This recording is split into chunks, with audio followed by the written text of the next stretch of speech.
G'day and welcome to the Early Crow, episode 61. The Early Crow is brought to you by Makita. Right now, get amazing bonuses with selected Makita XGT 40 volt and 80 volt max kits and combos. Limited time only. Visit makita.com.au for details. Makita XGT. It's more intelligent, it's more efficient, there's more power, more Makita. T-Paps, how are you, great man? As Darcy looks at me with a very scared face. It's just an ad read, my son.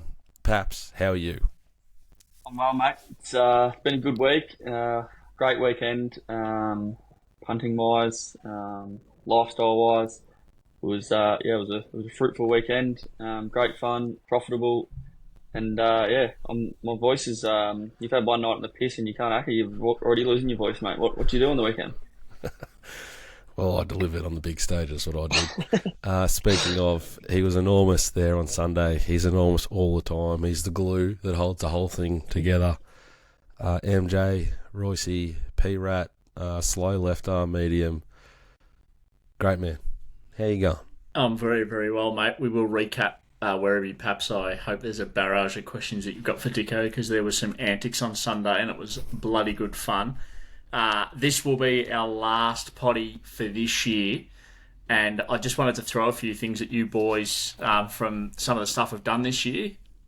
So we are the number one podcast for 150 people across the country, the number one. So they tune into us more than they tune into any other show.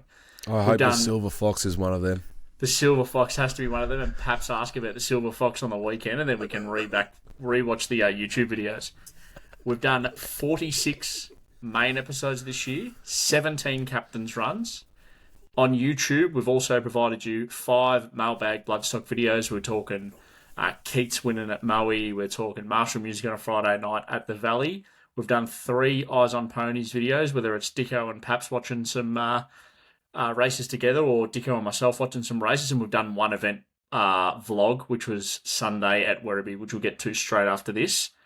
We've had 80,000 unique plays of our content across all platforms, and across Spotify and YouTube there's been 11,000 watched hours or listened hours to our content. So an enormous year. This will be, as I said, the last episode for 2024, but we always reflect on the betting and stuff, but it's been an enormous year for the podcast, Dicko. What do you reckon? We're heading in the right direction. There's no pressure on where we're going, though. We're just we're having a good time.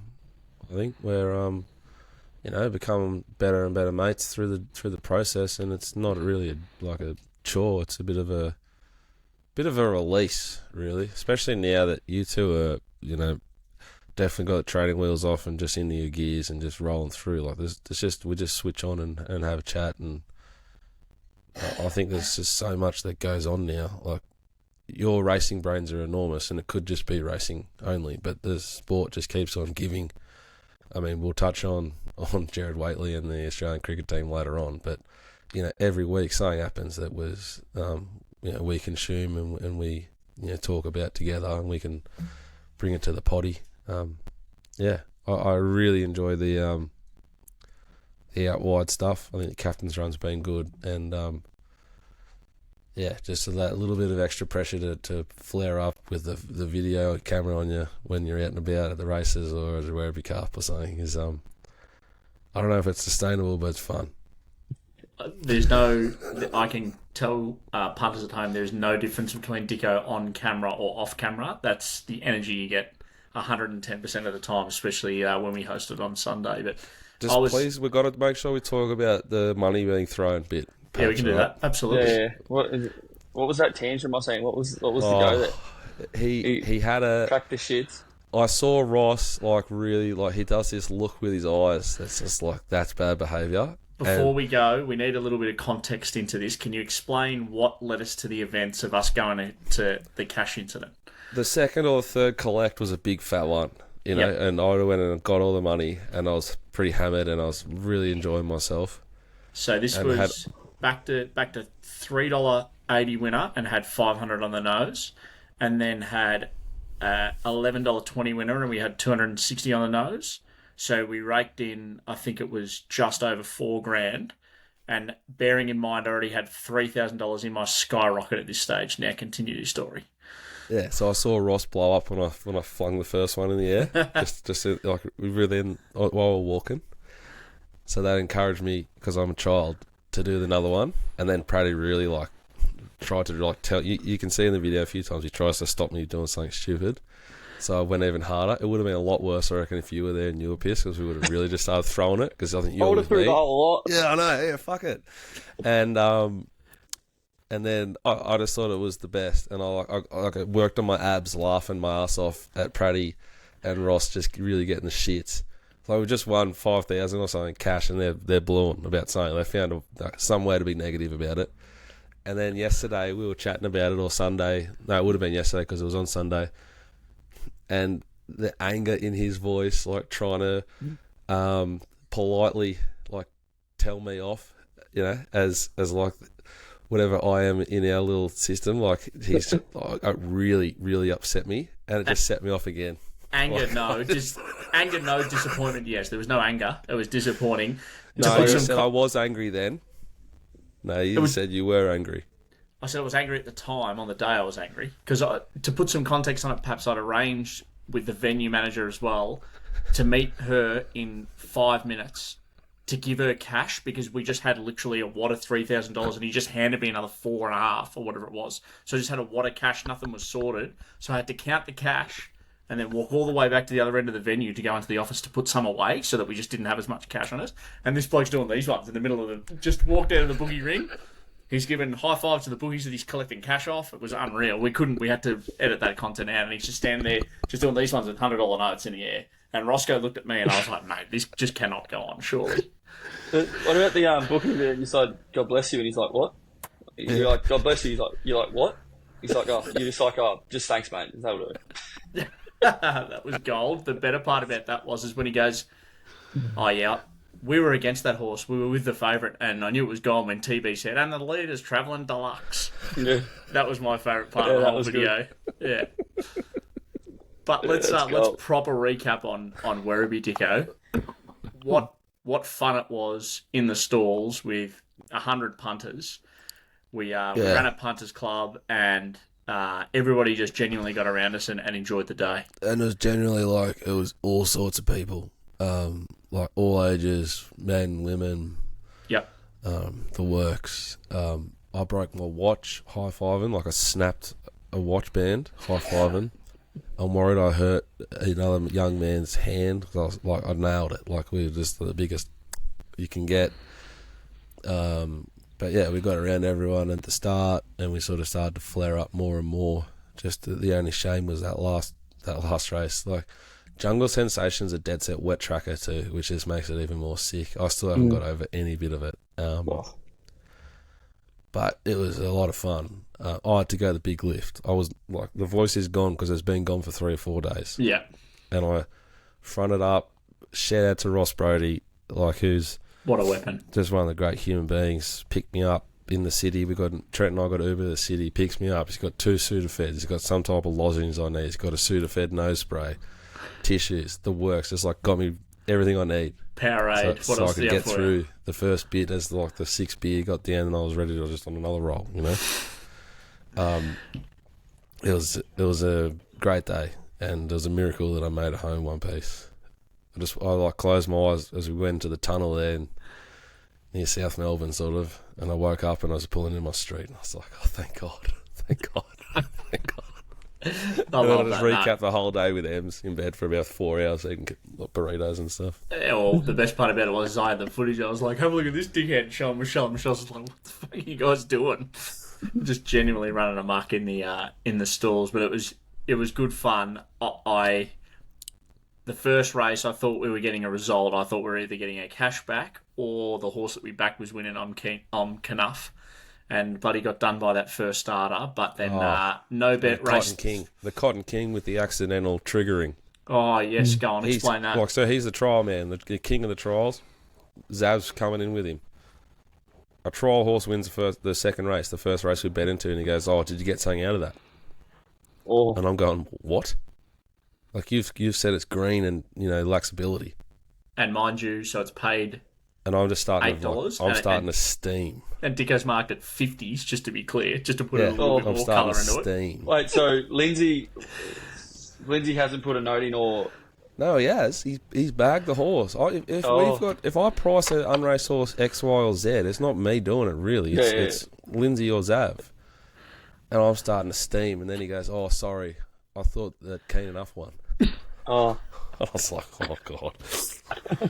And I was also half ready to blow because I wanted to back the winner of race 1, but I'm like, let's not start the day with the favourite in a 2,700 metre benchmark 64 race. Yeah. And then, of course, it won by 7 lengths. So The good part about it was you told the whole room that if you were going to back one horse, back it, and then TB after the second race gave everybody the winner of the third for anybody that listened. I reckon as soon as the words came out of his mouth, I think this should win. It drifted from $1.70 to like $2.50. Then it shortened back up late to $2.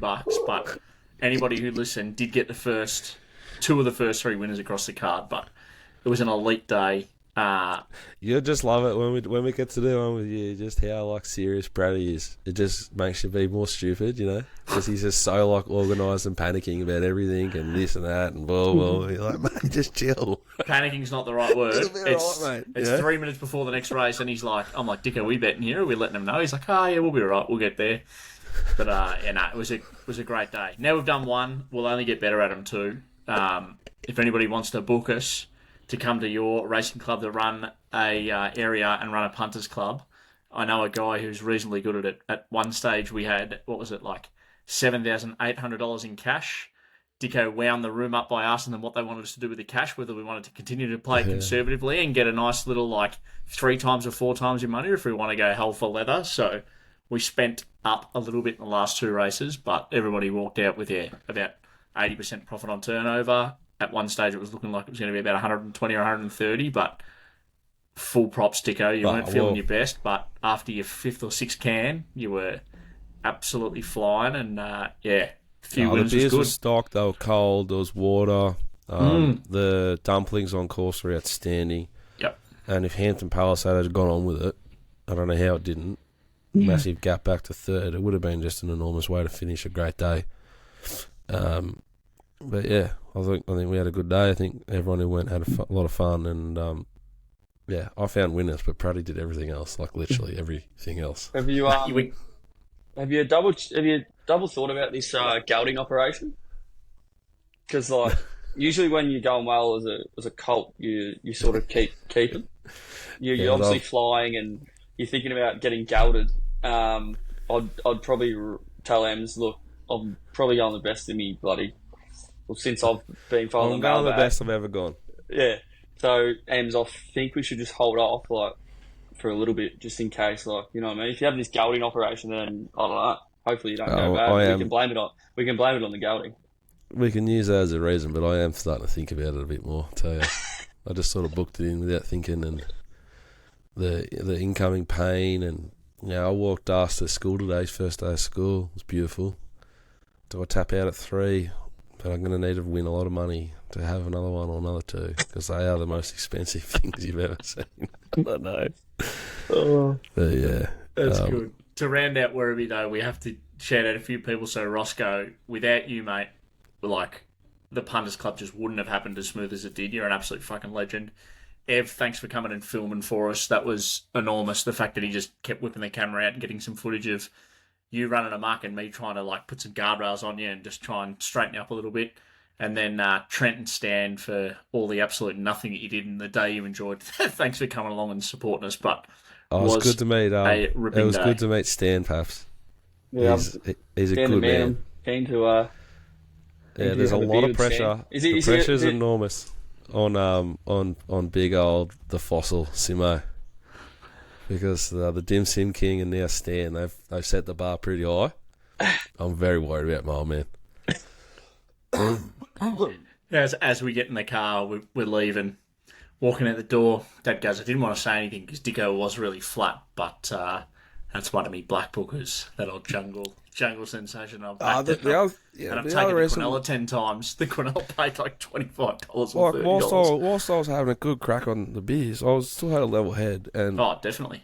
I marked that horse $7 and it jumped like 10, 11, and I thought about it. I was like, well, they don't want me to bet safe, but maybe I'll just get the stake back on this horse. Have $120 on it or something. And then I was like, no, it's a good 4, probably a good 3. This is a wetty. I'm going to leave it. And then I'd feel so much better mentally if it was a horse that I just missed. Yep. Yeah. Or if Hampton Palace got done by less than a neck. It was in front. I know. Like, No, that was it was extraordinary. Yeah, it was sickening. But fun times we had at Werribee. And then also, slightly triggering, Right and Rose just pissing in the Werribee Cup. I mean, the people who have been with us and, the mailbag guys with me, we backed that horse at, Flemington that couldn't run past Cloudland. We backed it, at Moe in a benchmark whatever race. Here we are. Kick their heads in. They're good horses. Yeah. That was a really good edition of the Werribee Cup. Obviously not probably a step back from last year's edition when Junipel got his head beaten up by Keaty Boy. But it was a good edition of that race. So to see Ride and Rose win like that, yeah, it's got my head spinning just a little bit. Not as much as the car ride home. It has to vindicate Adam and the club's decision to make that 1,600 metre race, not a 2,000 metre race the day after Ballarat Cup Day. Again, that was a great field on Sunday. Yeah, I think they've done a really good job. I think racing's thriving. The Ballarat meeting was juicy as. How fat was the Ballarat Cup field? Yeah, it was an elite. It was an elite field. Horses everywhere, good horses. The winner of that race, which we backed, Berkeley Square, I think it's a Caulfield Cup horse for next year. That's how good that race will be. So, yeah, racing's flying. We head to Caulfield again on Saturday. Yeah. Love it. Perhaps you touched on your weekend. What are any antics on the weekend?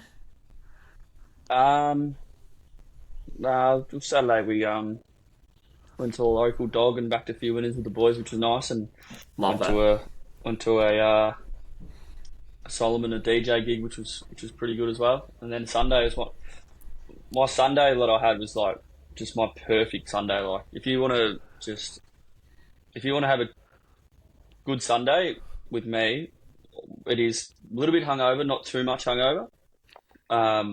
Sit there watching the races. Juzzy come over and he was sitting there, and I didn't move from the couch much at all. We backed winners in Werribee, we backed winners at Sha Tin.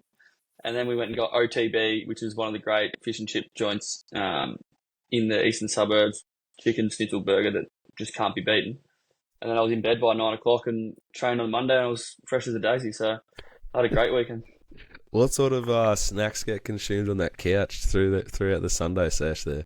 Well, I actually told Juzzy to get some snacks and he went down to the Lemon Grocer, just the supermarket just down the road, 200 metres. And that's classic him not just opening his eyes. He got the Coles, not the Coles brand, just the cheap brand of lollies. And he's like, mate, I couldn't find the lollies when it's probably got the biggest lollies aisle in the Southern Hemisphere. And just good as zombie chews, little small snacks that are just good single ones, good packets. And he just got some cheap brand. And I was like, mate, it's pathetic. But we still ate them, obviously. It was good. Shout out to the cross. Couple of cans of Coke. No, it was Dimmies? good. No dimmies yesterday. No dimmies. Yeah, well, I think I had some Guzman maybe. Not sure. Saturday was glorious. It was just absolutely glorious. What a set in Melbourne. And just to it just makes such a difference, doesn't it, finishing on a high back in the last winter. Yeah, a lot of people had a lot of fun on Saturday, including you and all your mates there at the pub. Yeah, it was good. Big Liz had a nice day. Oh, the big man. Yeah. Still, I haven't heard from him, but yeah, congratulations, Liz. Well done, mate. You're welcome.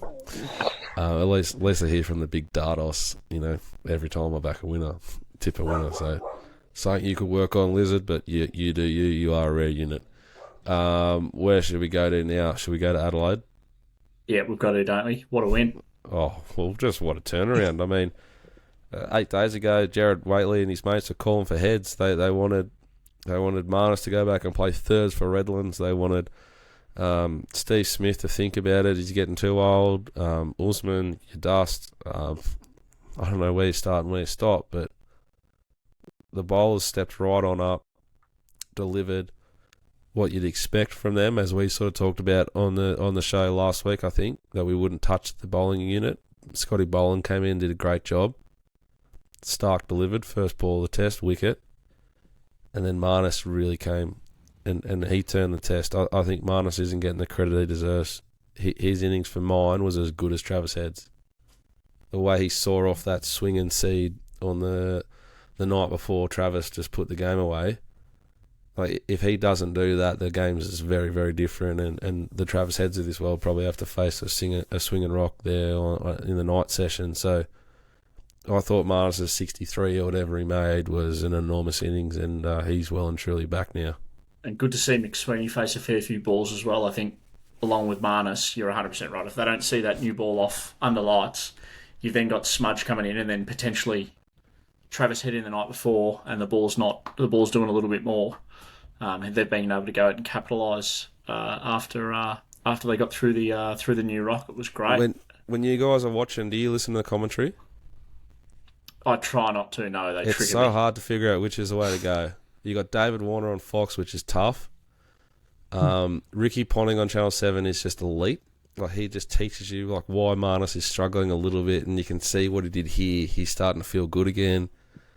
But then the big DOS, Matthew Hayden, comes on, who's like a phenomenal cricketer and great to watch, but he's a very, very tough listen, in my opinion. Like, honestly, he's just a cliche machine.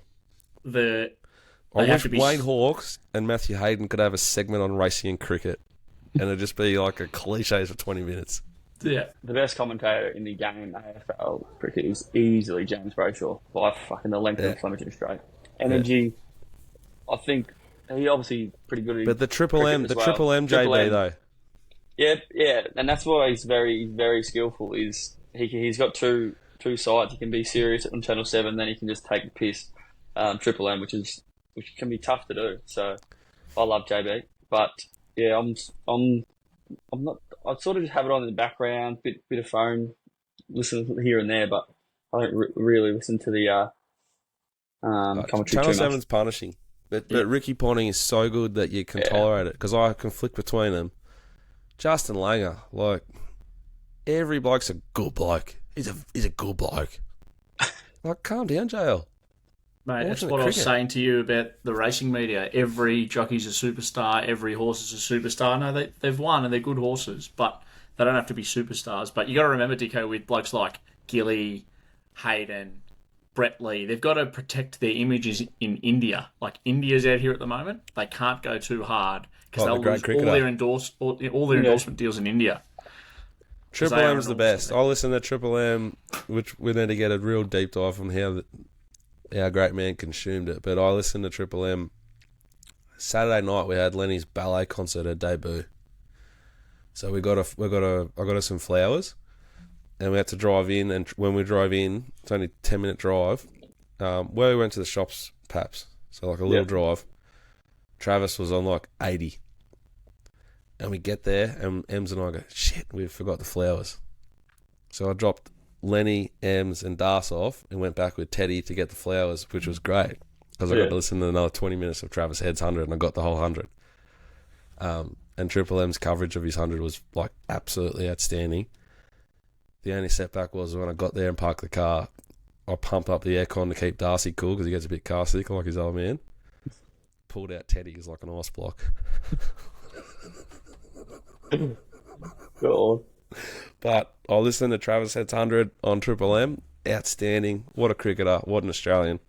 He's been your favourite, Tom, for a while, cricketer. And I think you're talking maybe number one athlete, full stop. He's just the way he looks, he's got a lot of boonie about him. He's the way he looks, but he's just just a good bloke. You just tell you just sit there and have a beer.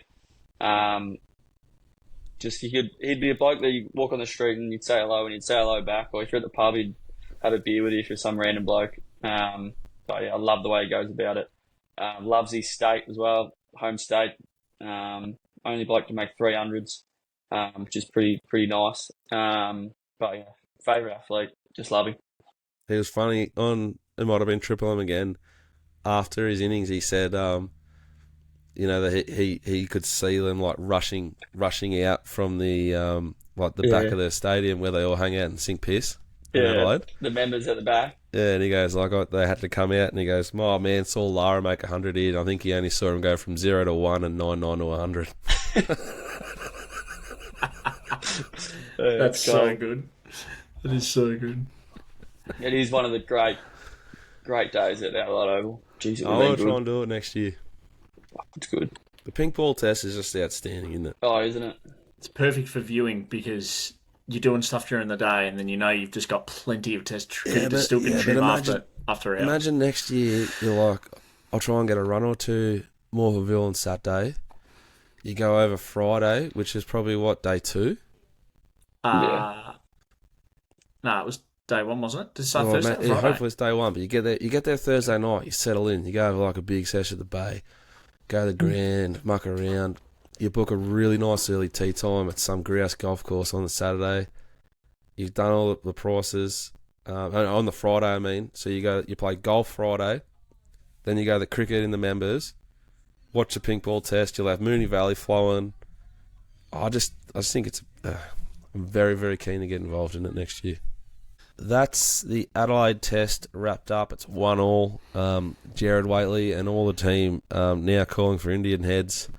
Who knows what will happen after we've been and done the Gabba, which is the next test, and it's just around the corner.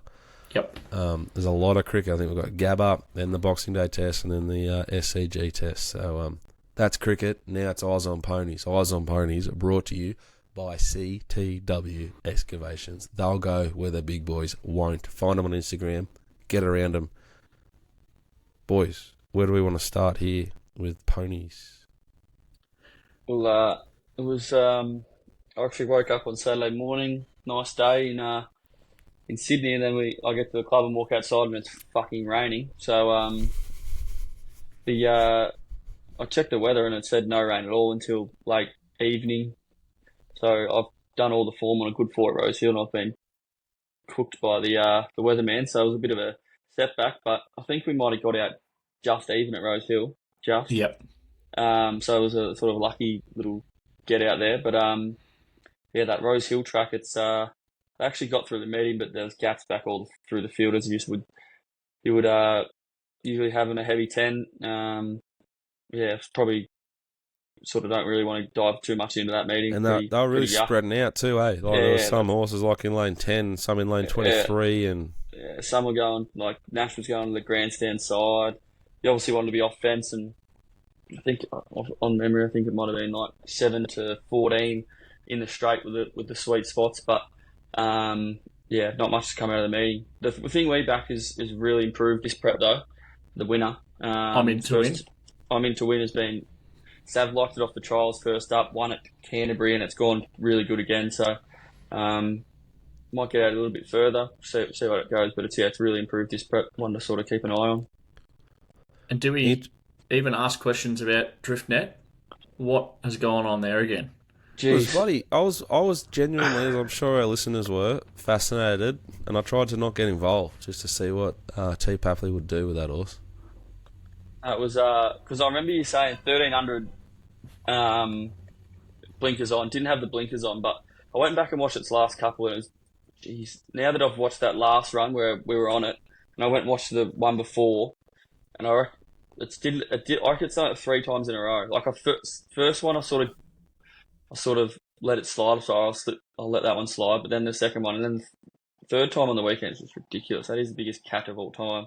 Hindsight, I wish I had me live betting up on Betfair. It would have been fascinating to see what the live bettors were doing as well, if they actually were marking it short. I reckon they would have like let it go for a long time. They're very, very sharp. They would have got crucified the previous Saturday. Yeah. And they're the ones that are doing it. So like they've got a 7-day recency bias to go, and this horse fucking tore my bank up last week. Exactly, I'm not going to fall and do it again. But yeah, geez, I don't know what you do with that horse, but I wish I bloody back. The thing that won was my second pick. I wish I just scrapped but I still marked it I sort of cuddled it a little bit. I didn't want to like completely You know what I mean? So Yeah, I just left the race, and anyway, I didn't bet anyway because I already put my bets on the Friday night. Didn't have a bet again in Rose Hill, so it didn't matter though, did it? nah, didn't matter. We had a complete fill up Friday night, and we got them for a lot on Saturday at Ballarat. I think one of the black bookers out of the meeting is one of the horses that we backed that didn't win, and that's Chevelle Chic. Meeting fastest last 200 and 100. Took the bet, had the bet early, because we got the reverse golden switch, the reverse denustering of T. Papley in Sydney. We were expecting significant rain and got none. This is a wet tracker, so we're black booking it. Here is the caveat or the footnote or the whatever. We want wet tracks for this horse. I don't know if we'll get them. I'm only backing this horse on a wet track. I thought Bezo was good. Is It Me? They're sort of the horses that we could think about black booking that didn't win. But it was a very nice meeting. Good horses throughout. Where do we want to go here? What were your thoughts when we're sitting here pretty on Ferrari and then Miss Rumbini just picks up and goes past it after following that thing all through the winter? Not to get too deep, Rumbini's a horse that I like, and I like things about it, but the model I've built doesn't like it enough. And I get confused a little bit, but there's a lot to like about Ferrari. So Ferrari was held up, beaten by Kin. We were on Kin that day. And it went really good versus the day, hit the line good. Rumbini was really good as well in a different race. You can argue that I think they both bring really good form at the moment in Melbourne. So if we're just doing it pen and paper at the pub, I probably don't have a lot between them. But with the model I've built, I really like Ferrari. Ferrari had Kin form, which you can tie into Nadal form. There's no knock on it. I did feel kind of like, oh no, you're just waiting in the dark to get shot by a sniper or something. Like we're about to die at the 100 and the 200, but then at the 50 we still hadn't been shot. And fuck, we might make it, And then we got shot right on the line. I reckon he was into it at the corner. They went fast for the class to the 600, but that's sort of what you want. Rumbini went slow for the class, so she was just off midfield. Yeah. I thought full credit to the winner. No knock the ride of our horse. Nah. I thought that the winner would deserved. It was a really nice win. That's a nice horse. Remember that horse when it was in last preparation? It really worked through the grades nicely. Pissed him one day at Sandown, remember? And took like $10 and it started $3 and pissed him. Fucking pissed him. Ethan Brown might have ridden it that day. Yep. And I thought it was a really, really nice day. Berkeley Square was good, really good. I thought her ride was outstanding. That's how much form we're doing at the moment, though. Like, we've done Mornington already this week. There's not even a metro meeting, but I swear to God, at the 1,200 metres, I only then realised it was Jayla Kennedy riding a horse. I was like, oh, fuck. Would you backed it? What? Would you backed it? No, well, Luke Nolan was on, replacing Mickey D. Yeah, and he had a fall. Oh yeah, that's right. It wasn't like a lazy error from me. It's just like, I've had that bet. Move on to the next thing. Like Werribee, But I thought she gave it a peach. Rode it really well. That little bit of intent made all the difference. Really nice horse. Got a lot of time for Berkeley Square. I thought the Open was enormous, and that race would be good. Don't Hope Do, Peach, Blessed in Run, Place of Gold, God bless it. That was probably the win of the day for us. That was 3 wide, 4 wide, no cover, and kick their heads in. That was elite. It was so good. And shout out to, I know not everyone did, but I did, back Dublin Journal real late. Just up the guts, sneak and run, boom. Dublin Journal was glorious. Shout out to Zav. I grade him up and he didn't back Aleppo Pine and it won. I will say though, I don't think he's going to win many more. I might have steamed into that. I might have taken a little bit of it too to get my Saturday started. Yeah, I didn't. Yep. Is It Me? If it draws a barrier, it's got to be more of a chance, doesn't it? It's drawn 11 and 14 its last 2 starts, and It just, it's it's gone. savage line, but far out. It's gone enormous. It blew out a little bit late, Yeah. I thought. But they can't go a lot faster than it went the last little bit. So yeah, it's ready to win. I'd say he looks at a race at like Pakenham in like Saturday week or wherever they are the week after that. Pakenham Saturday week could be a big day. Windstorm in the Supernova $1 million race. Ooh. Courtesy of Tony Otterbury of Pride of Jenny fame's slot. Seen some of the other acceptances. There was one that caught my eye, which I was a bit shattered for you. Rafael Nadal is going to... Oh, no. I don't know if if I owned it, I'd be thinking about putting it away and aiming at a good race in autumn. They might race it for too long here and sort of ruin that. But you do you. Who knows? They might get another horse into that race, which will be a very big day. Hopefully, they can race for $1 million. And should we pinch it? Well, Windstorm, I think I paid $50,000 for him. He's already won, I think, that without winning. He had a great little preparation for us straight off the bat. But should he be able to pick up, that big fat race first up this prep, life's going to be very, very good. And then on the Sunday, we head to Euroa, to Lindsay Park, for our Mailbag Bloodstock Open Day. If anyone wants to come and have a look at the 2-year-olds we have there, including Jazzy's horse, the Churchill, it'll be there. That's Sunday the 22nd. There'll be a tour of their farm and their facility, and we'll parade all of our horses. I think it's 4, maybe 5. If you're interested in that, Jono, Jono at themailbag.com.au, you got to let him know you're going so we can prepare for numbers. I'll just I'll touch on my stable as well. Get a fixed trial today. Oh, lovely trial. Talk to me. Lovely. Yeah, lovely trial. In behind South India, who had a 1,000 metre horse. Who was in the saddle? Tommy Berry. Ooh. Not sure what happened to him. He come off and he's got a big fat cheek in the report. But trialled very nicely behind South of India, who was a 1,000 metre horse. Actually won a benchmark 78 over 1,000 metres at Randwick. So it's good trial form there. It was a very nice trial. We'll go first up 21st of December at Randwick. Over 1,200 metres, benchmark 72. Hopefully run first, second or third there, and hopefully sneak a few little rating points. We're actually 18th in the ballot, the Magic Millions, 3-year-old guineas. So 3-year-old guineas, yep. So we'll go second up into that if we qualify. We should be able to qualify. There's a few horses that aren't going there, but $21. Pretty juicy in my opinion. Is it though? Like you haven't got a run yet.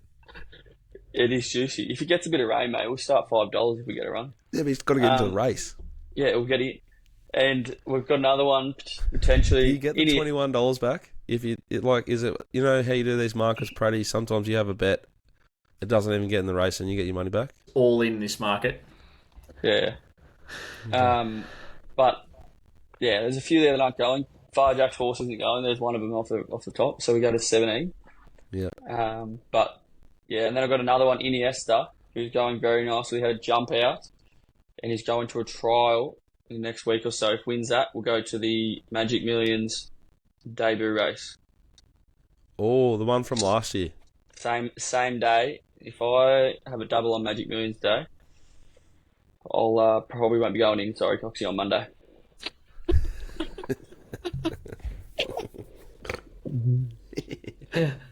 What's the report on Iniesta? Iniesta? It's K-Mac rode it the other day. Half a little slow, but mustered very nicely. Very speedy sort of horse.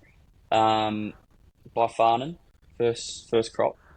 So they're happy with it. I've actually got a nice few little ponies there. So there we go. All right, well, that is Eyes on Ponies. Before we wrap up with viewer questions, I posed the boys in WhatsApp, wanted them to come with one moment out of 3 topics for the year that has just passed. Let's start with win of the year on the punt. And Dicko, we'll start with you. What's been your top moment this year?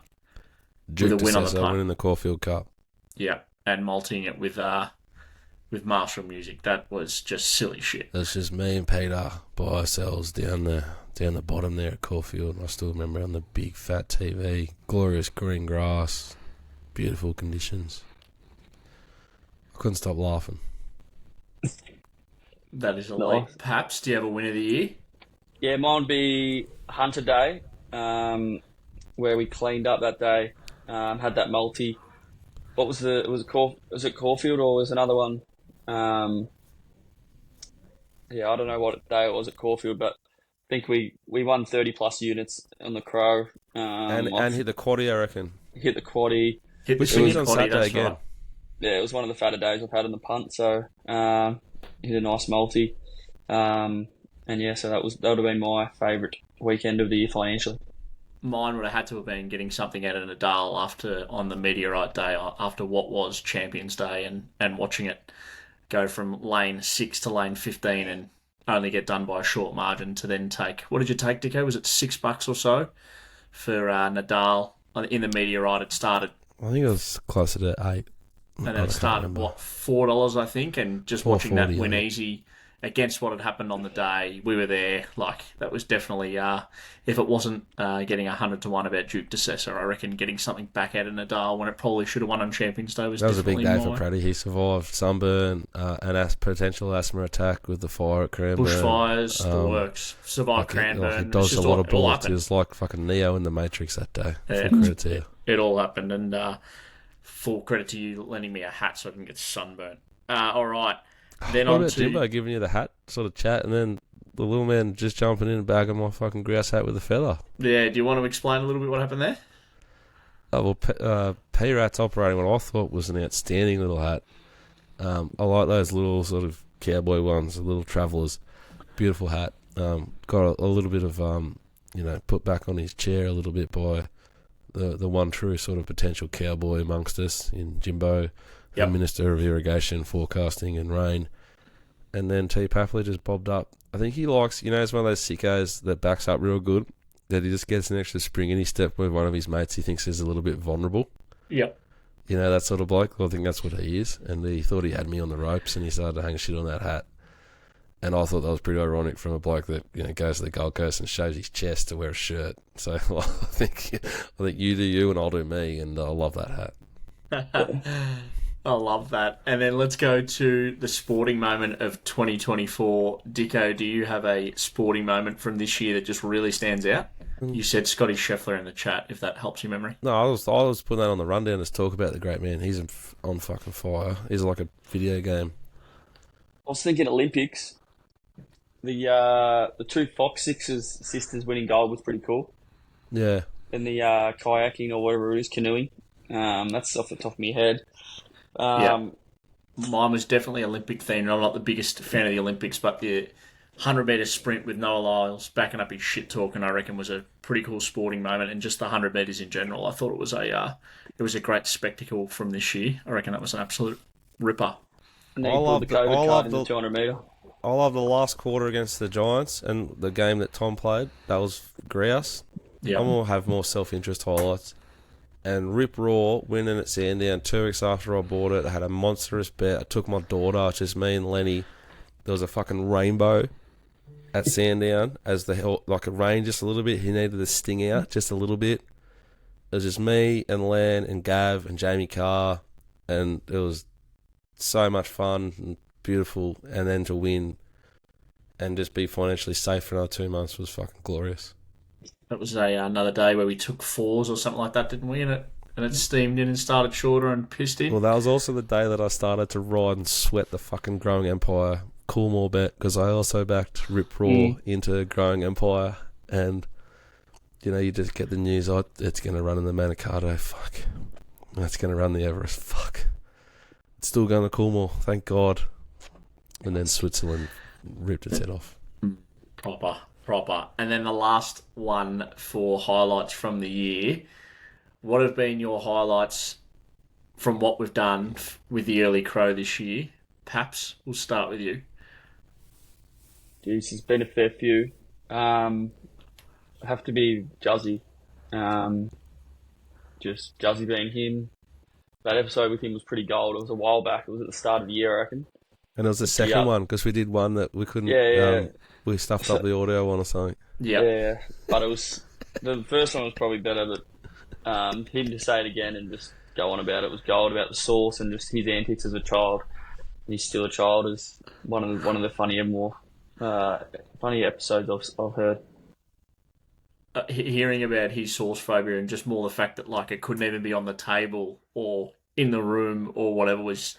I don't reckon I've laughed that hard in a long, long time. That was all time from you, Just. If I'm a winger, I'm just running out with a bit of tomato sauce on my jersey. One of those little, little squeeze sachets. Just go. Pop it in your skins. You And know, just... you have your grippo there, like just have a bit of tomato there, a bit of mayonnaise there. Dicko, early crow moment from the year. I think probably the Werribee Cup. Like it was such a fucking good day on Sunday. Probably it. I love the little communities we built now with different WhatsApps. Like, geez, it's fun just watching Jazz and Matty Punts sort of just vent together and whinge together about life, and like they're both going awful in the NFL despite like living and breathing it. That's been good. My favourite out of those two is when you send through your tip sheets, go, boys, back these horses, and one wins it. $15, $20, and you just know that neither of them have backed it, and then you just drop the little nugget in there saying, "Did either of you two back that?" After we've all had a fill up, and they go, "Oh fuck no, I backed this horse instead." Oh, I put it into a dog. Yeah, put it in a multi and put The it red in. dog. Yeah. Mine is A lot of people think Red Dog's a movie. For Matty Punts, it's just it's a greyhound. Yeah. oh shit, that is all time. Mine would definitely have to be the amount of conversations that I've had with patrons on course that have discussed like blokes who haven't had KFC in 15 years, but because they listen to Dicko close his eyes and talk about dipping the popcorn chicken in the gravy. I had two blokes come up to me at Cranbourne, Jim and John. Jim said that he hadn't had KFC in 15 years, but because when you spoke about it and how passionately you spoke about it, they went and got a Zinger Box combo, regular chips, regular popcorn chicken, potato and gravy, and a can of Mountain Dew because you spoke so fluently and so genuinely about your love for a KFC Zinger Box combo. I'm not going to lie, I might have had to go to Bunnings on Monday morning just to get something small. And just had 5 or 10 minutes by myself in the KFC car park again. Wow, fucking unbelievable. I get the old, "Pray, can you hang on a second? Can I Oh take yeah, your, you're on the phone. You're on the Can I take phone. your order, please? Yeah, can I have a Zinger Box combo with just make that a regular chips, It a was regular like popcorn 10 o'clock chicken. in the morning. Yeah, it was 10:30 at the latest. Oh, God. At the absolute latest.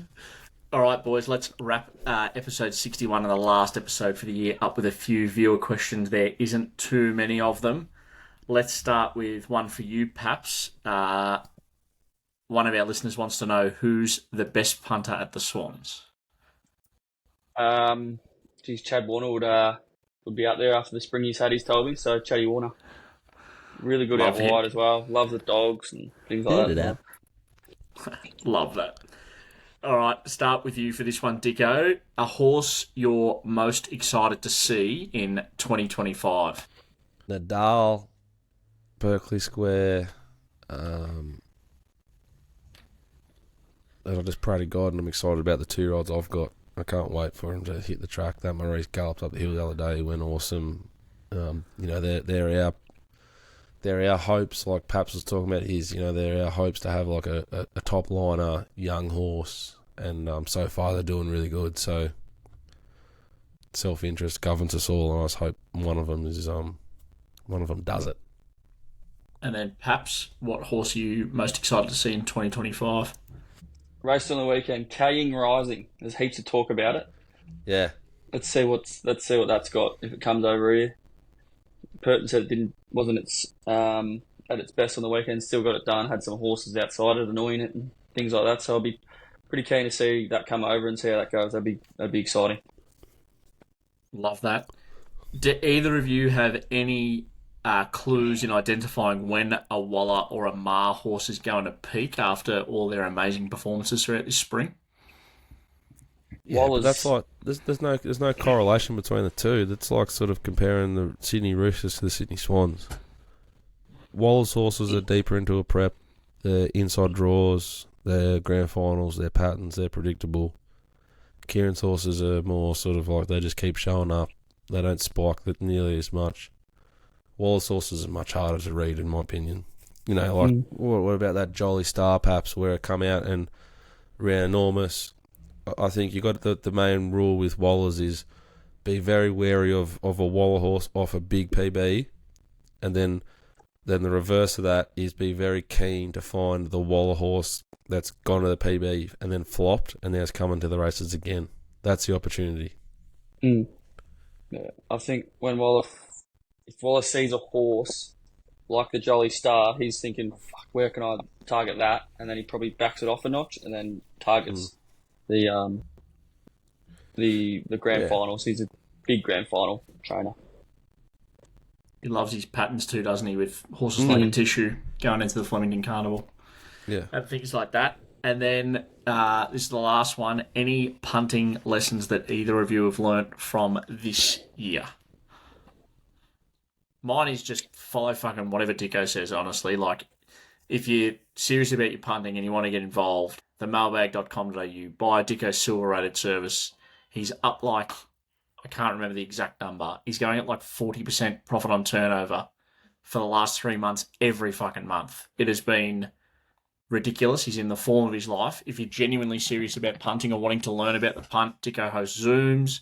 He does reviews. It honestly is a fantastic product, and you'd be fucking stupid if you weren't following him. That's very true. I'm absolutely airborne. But as part of a bigger team, you two help a lot. Lindsay, Zav, Peter. I'm probably missing someone. Punting form. It's all a big team in the system, but it's really, really, really in a sweet spot. And I think the key to it's hard work, and there's plenty of that being done. As far as punting lessons go, if you're out there and you're thinking, look, I want to start punting properly, don't force it. Is rule number one. You stole mine, you bastard. And enjoy the process of form analysis as opposed to being a little victim sicko that needs to bet all the time. Do reviews, build a database, that sort of stuff.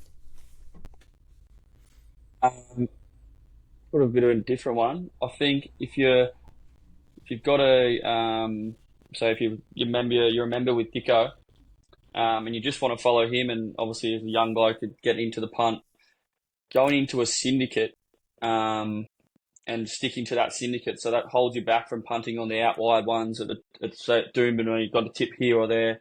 Go into a syndicate, and it holds you to account and disciplined a lot more than punting on yourself, because it's your money.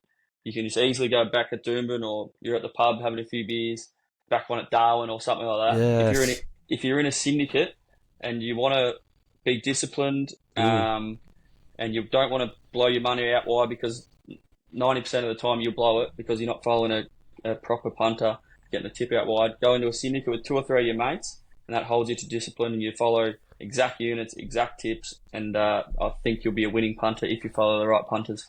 You know what that's like? It's like when you're younger, it's obviously different when you're old and got too many kids, but if you commit to like a pre-season with a footy club, like you turn up because you have to because your mates are going, or if it's like you go all going, there's 4 of you that go for runs every Wednesday at 6 a.m, you get up and go because Paps is going. If I don't go, Paps will fucking hate me.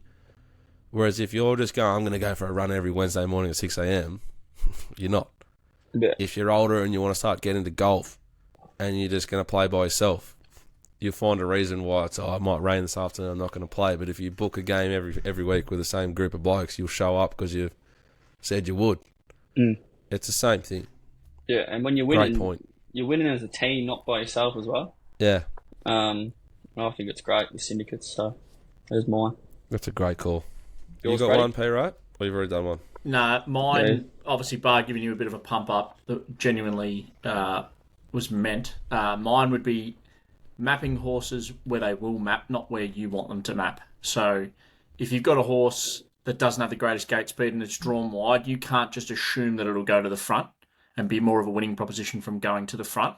I think that's the biggest thing that Dicko's taught me this year is that if you're looking at a map and you're just wanting to put rough spots on paper, you can't just assume that a horse will land outside lead if it's the first time that it's drawn wide. So you may not even bet that bet. Or if it's $2.50, you're staying out of it. If it's $6, you might have a small little wager if you're learning at home.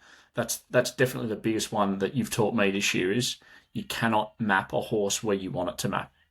And the correlation, the thing, not the correlation, the next step of that is if you accept that and then go, oh, it's probably not a good win bet, it doesn't make it a good place bet either. Yep. It's all the same percentage. Yeah. And it obviously all ties in with price as well. If you think it's clearly the best horse in the race, but you don't think it's going to get the greatest map, if it's $1.50 and you're backing it, like you genuinely need your head read. If it's $8 or $9, there's a horse at Mornington on Wednesday, which is exactly this. It's called Rockabilly Rebel. It's trialled really nicely. It's got nice numbers. It's a really nice horse versus this race, but I think it's going to be sort of back and buried from barrier 2.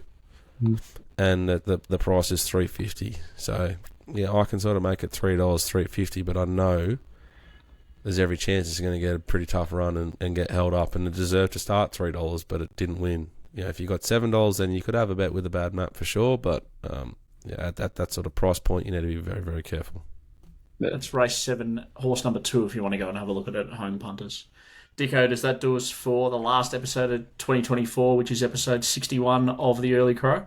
Yeah, and just on behalf of the Early Crow, like, make sure if you're betting tomorrow at Mornington, you have something. I'm looking at Caulfield there. You have something race 6, number 7, Biards. You have something race 5, number 3, Azizel. And don't forget to kick off your day at Mornington in race 1, number 1, Long Cross. It's got a tricky map, but they're very slow horses, and I think it'll win.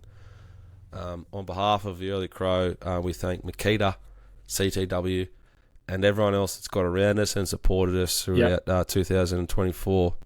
We look forward to coming back next year, bigger, better, stronger, more events. If you want to get involved, you contact Pratty. How do they do that, Michael? The Early Crow podcast at gmail.com, and don't panic, Eyes on Ponies will be around most weeks. Yeah, so on behalf of Tom, Pratty and myself, have a fantastic Christmas. Be nice to each other. Enjoy it. Get around your friends. Get around your family. That's what it's all about. Gamble responsibly.